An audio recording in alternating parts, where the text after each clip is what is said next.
ఖచ్చితంగా నేను అంటా ఉన్నా, ఇది దోపిడీ తప్ప ఇంకోటి కాదు. కాంట్రాక్టర్లతో కుమ్మక్కై వేల కోట్లు కొల్లగొట్టడానికి ఢిల్లీకి ముడుపులు పంపి సీటు కాపాడుకోవడానికి చేస్తున్న ప్రయత్నం తప్ప ఏమీ లేదని చెప్పి మళ్ళొకసారి నేను చెప్తా ఉన్నా. అట్లాగే ఎప్పుడో 20 ఏళ్ల కింద పేపర్కి పరిమితం అయిపోయిన ప్రాణహిత చేవెళ్లలోనేమో అది దాన్ని మేము రిజర్వాయర్లు యాడ్ చేసి బ్రహ్మాండంగా దానిలో తెలంగాణను రీడిజైన్ చేసి సస్యశ్యామలం చేస్తే అది స్కామ్ అట. మరి ఇక్కడ ఎందుకోసం తక్కువ ఖర్చుతోనే అయిపోయేదాన్ని పెంచితే స్కామ్ ఇట్లా కాదు ముఖ్యమంత్రి గారు చెప్పాలి. 1100 కోట్లు 7500 కోట్లు ఎట్లా పెరిగింది చెప్పాలి. ఇంకొక మాట కూడా చెప్పి నేను ముగిస్తాను. ఇవాళ జరుగుతున్నది వాస్తవానికి ఏంటంటే విడతల వారి దోపిడీ అని నేను స్పష్టంగా చెప్తా ఉన్నాను.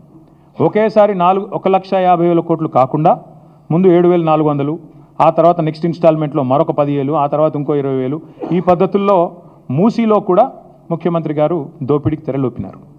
ఎంఆర్ అనే సంస్థ హైదరాబాద్లో మీకు తెలుసు, ఎంఆర్ ప్రాపర్టీస్ మీద ఇంకా ఎంక్వైరీ ఉంది. వాళ్ళని పిలిచి మాట్లాడుతున్నాడు ముఖ్యమంత్రి గారు, మూసీలోకి వచ్చేయండి మీరు, నేను 300 ఎకరాల ల్యాండ్ ఇస్తాను మీకు, అర్జెంటుగా మీరు వచ్చేయండి, అక్కడ నుంచి సంస్థను డబ్బులు తేండి పెట్టేయండి అని చెప్తున్నాడు. ఇంకోవైపు ఇదే ఏజెన్సీ, ఏ ఏజెన్సీని అయితే బ్లాక్ లిస్ట్ చేయాలి అని హెచ్ఎండబ్ల్యూఎస్ సిఫారసు చేసిందో ఆ సంస్థతో మాట్లాడుతున్నాడు. మీరు రండి, ఇందులో హ్యామ్ మోడల్ చేద్దాం, మీకు ముందే ఇచ్చేస్తా, ల్యాండ్ అంతా 400 ఎకరాలు ఇచ్చేస్తా, కట్టుకోండి మీ ఇష్టం ఉన్నది అని వాళ్ళతో మాట్లాడుతున్నాడు. ఎందుకు ఇంత ఆత్రము? అదే ఆత్రం నీకు తులం బంగారం ఇవ్వడానికి ఎందుకు లేదు? అదే ఆత్రం నీకు నెలకు 2,500 మహిళలకి ఇయనికి ఎందుకు లేదు? అదే ఆత్రం నీకు పిల్లలకి స్కూటీలు ఇవ్వడానికి ఎందుకు లేదు? విద్యా భరోసా కార్డులు ఇవ్వడానికి ఎందుకు లేదు? అదే ఆత్రం ముసలోళ్ళకి 4,000 పెన్షన్ ఇచ్చే విషయంలో ఎందుకు లేదు? ఎందుకు అంటే అక్కడ కమిషన్లు రావు, ఇక్కడైతే కమిషన్లు దండుకోవచ్చు, సీట్లు కాపాడుకోవచ్చు. నేను గుర్తు చేస్తా ఉన్న ముఖ్యమంత్రి గారికి, మేము మీలాగా ఆదరాబాదరాగా చేయలేదు. మేము 16,000 కోట్ల రూపాయలతో ఆనాడు సుధీర్ రెడ్డి గారు మన మూసీ చైర్మన్గా ఉన్నాడు, ఓవరాల్గా 16,000 కోట్లతో కంప్లీట్ డిపిఆర్ తయారు చేసినాం. అందులోనే 3,866 కోట్ల రూపాయలతో 37 ఎస్టీపీల నిర్మాణం పూర్తి చేసింది బీఆర్ఎస్ ప్రభుత్వం. 2017లోనే మూసీ రివర్ డెవలప్మెంట్ కార్పొరేషన్ ఏర్పాటు చేసినాం. కాళేశ్వరం జలాలతో ఆనాడే గోదావరి మూసీ నదిల అనుసంధానానికి 17 మే 2023లోనే మేము బ్రహ్మాండంగా పరిపాలన అనుమతులు కూడా ఇచ్చినాం, క్యాబినెట్ అనుమతులు కూడా ఇచ్చినాం. అట్లాగే మూసీ మీద 545 కోట్ల రూపాయలతో 15 బ్రిడ్జిల నిర్మాణానికి మేము ఆల్రెడీ టెండర్లు పిలిచినాం, నేను శంకుస్థాపనలు కూడా చేసినాను. ఇప్పటివరకు ఒక్క బ్రిడ్జ్ కూడా పూర్తి కాలేదు. మీరు రిబ్బన్లు కట్ చేస్తూ తిరగొచ్చు, ఇవ్వాలి మేము కట్టిన ఇంటర్చేంజ్కి రిబ్బన్ కట్ చేయొచ్చు, ఫలక్నుమా ఆరోబి మీరు కట్ చేయొచ్చు, అట్లాగే మేము కట్టిన రిజర్వాయర్లకు ఇవాళ మీరు పోయి డైలాగులు కొట్టొచ్చు, మేము తెచ్చిన పరిశ్రమకు నిన్నగాక మొన్న పాలమూరులో పోయి 4 సినిమా డైలాగులు కొట్టొచ్చు. కానీ వాస్తవాలుగానే ఉంటాయి. మీరు ఒక్క పరిశ్రమ తేలేదు, ఒక్క ప్రాజెక్టు కట్టలేదు, పైపెచ్చు మూసీ పేరిట మళ్ళొక్కసారి లూటీకి తెరదీస్తున్నారు. అందుకే ముఖ్యమంత్రి గారిని నేను అడిగేది, చిత్తశుద్ధితో పనిచేయండి. 16,000 కోట్లతో అయిపోయే మొత్తం ప్రాజెక్టుకి ఎందుకు ఈ అడ్డగోలు కార్యక్రమాలు చేస్తున్నారు? ఎందుకు ప్రజల్ని ఇబ్బంది పెట్టే ప్రయత్నం చేస్తున్నారు?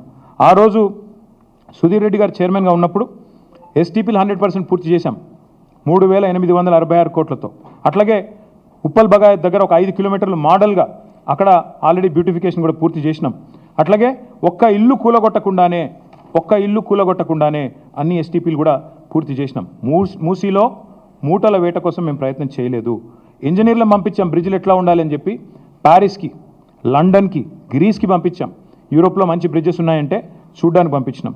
చీకటి ఒప్పందాలు కుదుర్చుకోలేదు, చిల్లర పనులు చేయలేదు. ఇప్పుడు మళ్ళీ చెప్తా ఉన్నా, పూర్తి స్థాయిలో చెప్తా ఉన్నా, ఔటర్ రింగ్ రోడ్డు చుట్టూ మళ్ళీ హైదరాబాద్ ప్రజలకు నేను విజ్ఞప్తి చేస్తా ఉన్నా, ఔటర్ రింగ్ రోడ్డు చుట్టూ రింగ్ మెయిన్ మేము ఆల్రెడీ నిర్మాణం ఒక 50 కిలోమీటర్ల దాకా చేసినాం. మిగతాది కూడా పూర్తి చేసేది కేసీఆర్ ప్రభుత్వమే. మళ్ళీ వస్తాం, కేసీఆర్ ప్రభుత్వమే మిగతాది కూడా పూర్తి చేస్తుంది. తద్వారా రింగ్ మెయిన్ పూర్తి చేయడం ద్వారా ఏమవుతుంది, గోదావరి నీళ్ళు కానీ కృష్ణా నీళ్ళు కానీ భవిష్యత్తులో ఏనాటికి హైదరాబాద్కి ఇంకొక 500 సంవత్సరాలైనా కరువు లేకుండా చేసే బాధ్యత మాది. రోజుకు కాదు నల్లా నీళ్ళు, 24 గంటలు నల్లా నీళ్ళు ఇచ్చే బాధ్యత మాది. 1000% ఇది మా వాగ్దానం. మీకు వచ్చే ఎన్నికల్లో మా వాగ్దానం హైదరాబాద్ ప్రజలకు. ఈ ముఖ్యమంత్రి వల్ల కాదు అది, ఎందుకంటే ఆయన గోల్ అంతా ఎంతసేపు డబ్బులు ఎట్లా సంపాదించాలని. ముఖ్యమంత్రి గారు మొన్న బయటపడింది ఆయన మనసులోని మాట, ఒక టీవీ చర్చలో చెప్తున్నాడు, కేసీఆర్